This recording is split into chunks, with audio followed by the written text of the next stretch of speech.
स्वास्थ्य और शिक्षा पर काम करते करते स्वास्थ्य के जो पहलू थे कि टीबी है, सिलिकोसिस है, कुपोषण है, लेकिन 1 या 2 साल के बाद मुझे समझ में आया कि स्वास्थ्य का पूरा मुद्दा पोषण से है।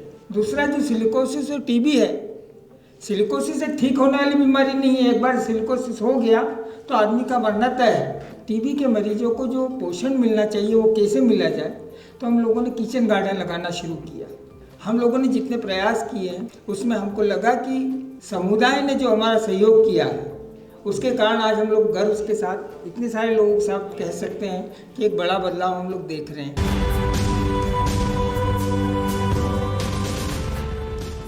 जब हम पन्ना से चलते हैं और विदिशा तक आते हैं तो साथ साथ एक बीमारी जो सिलिकोसिस जिसका जिक्र कर रही थी समीना जी, और वो कई बार टीबी और सिलिकोसिस इसमें फ़र्क भी समझ में नहीं आता। उसकी भी एक लंबी लड़ाई हमारे प्यारे साथी जिंदाबाद साथी जो जिनकी शुरुआत ही जिंदाबाद के साथ होती थी, यूसुफ भाई, और उनके साथ में सुधीर भाई भी यहाँ पर हैं। सुधीर भाई एक लंबे समय से सामाजिक क्षेत्र में सक्रिय हैं और पत्थर पर फूल खिलाना एक तरह से जो एक किताब जिसकी इनकी स्टोरी की जो हेडिंग है, तो वहाँ किस तरह से, क्योंकि जो इलाका इन्होंने काम के लिए चुना वहाँ यदि आप जाएंगे, मुझे 1-2 बार मौके मिले वहाँ जाने के, तो पत्थर वहाँ पर नज़र आते हैं और वहाँ की लोगों के साथ में उन समस्याओं से जूझना। मैं बहुत आदर के साथ में हमारे सुधीर भाई को यहाँ पर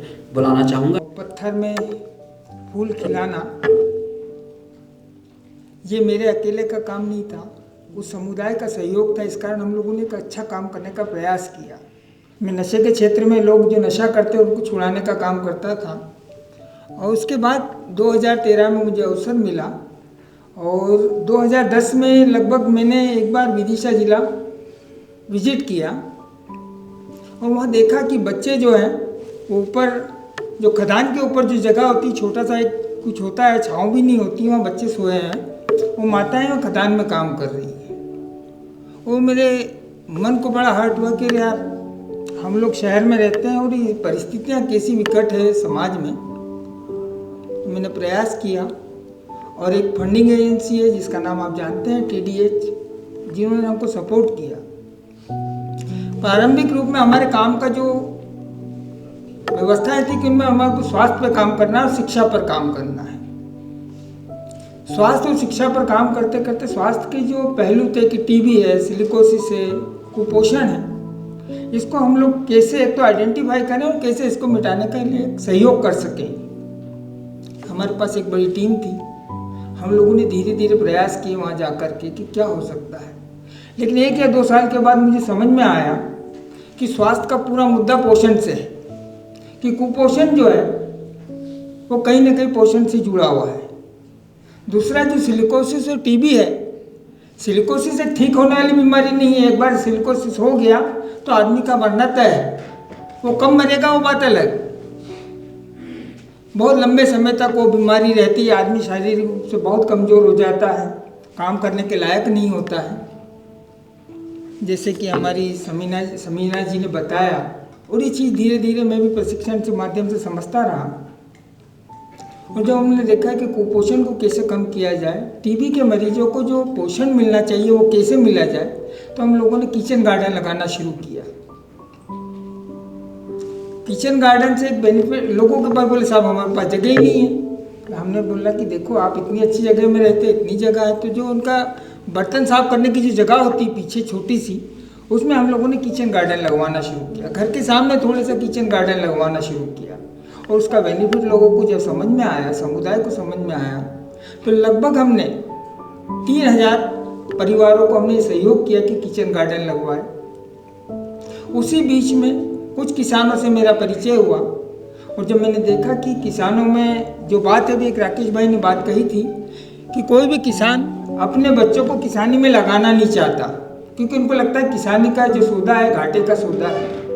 हमने कहा देखिए ये सोच कहीं ना कहीं हमको बदलना होगी, क्योंकि आप सब जानते हैं मैं तो कुछ भी बहुत छोटा हूँ इस मामले में। जैसे दाहिया जी के बारे में मैंने सुना है, बाकी आप जो वक्ताओं को मैं 2 दिन से सुन रहा हूँ कि हमारे जो गाँव शहर बनते जा रहे हैं, आज जो हमारे गांव शहर बनते जा रहे हैं इसलिए खेती कम हो रही है, और हम लोग बोल रहे हैं खेती बहुत घाटे का सौदा है।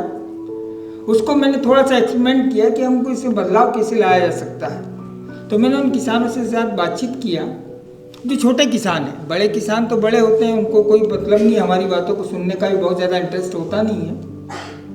हमने कहा क्योंकि हम लोग सीजनल सब्जी लगाएं जिससे पर डे इनकम हो सके। फिर धीरे धीरे मैंने थोड़ा सा और स्टडी किया। कोई ICTC नाम की एक कंपनी है, उसके कुछ साथियों से मेरी मुलाकात हुई।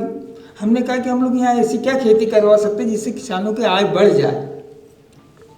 तो हम लोगों ने अश्वगंधा का खेती किया। तो शुरुआत में बहुत कम परिवार मेरे साथ में आए। उन्होंने 1 एकड़ में जब ये अश्वगंधा लगाया, उसका इनकम बहुत अच्छा, शायद 40,000 या ऐसा कुछ, 4,000 रुपये ऐसा कुछ क्विंटल वो ऐसा बिका। किसानों ने मुझे बताया, क्योंकि मैंने उसमें इंटरेस्ट नहीं लिया कितने में बिका क्या है, वो मेरा काम भी नहीं था।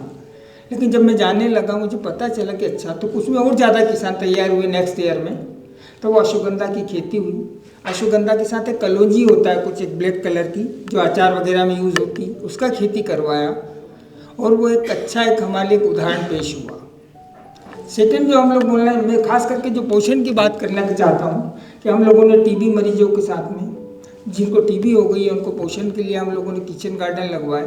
उसका एक अच्छा अनुभव रहा। दूसरा, हम लोगों ने सबसे ज़्यादा आपके नॉलेज मैंने जो सीखा है आप ही लोगों के साथ में, बहुत सालों से मैं देख रहा हूँ, एक सहजन जिसका नाम होता है, जिसको सुरजना की फली कहते हैं, वो बहुत पौष्टिक होती है। उसके बारे में बोलते हैं कि सब उसका फूल, उसका पत्ता, उसका फली, सब कुछ बहुत बेनिफिट होता है। हम लोगों ने इसका बड़े स्केल पे हमने लोगों के घरों घरों में इसके पौधे लगवाए, और शायद 2 या 3 साल में वो फल देने भी लग जाते हैं, और उसका एक अच्छा बेनिफिट मिला। साथ में जो बच्चे कुपोषित थे, आप जाकर देख सकते। देखिए, मैं अपनी बात को बड़े उस गर्व के साथ कह सकता हूँ कि आज आप उन गाँव में जाइए कि एक बड़ा बदलाव आपको देखने को मिलेगा।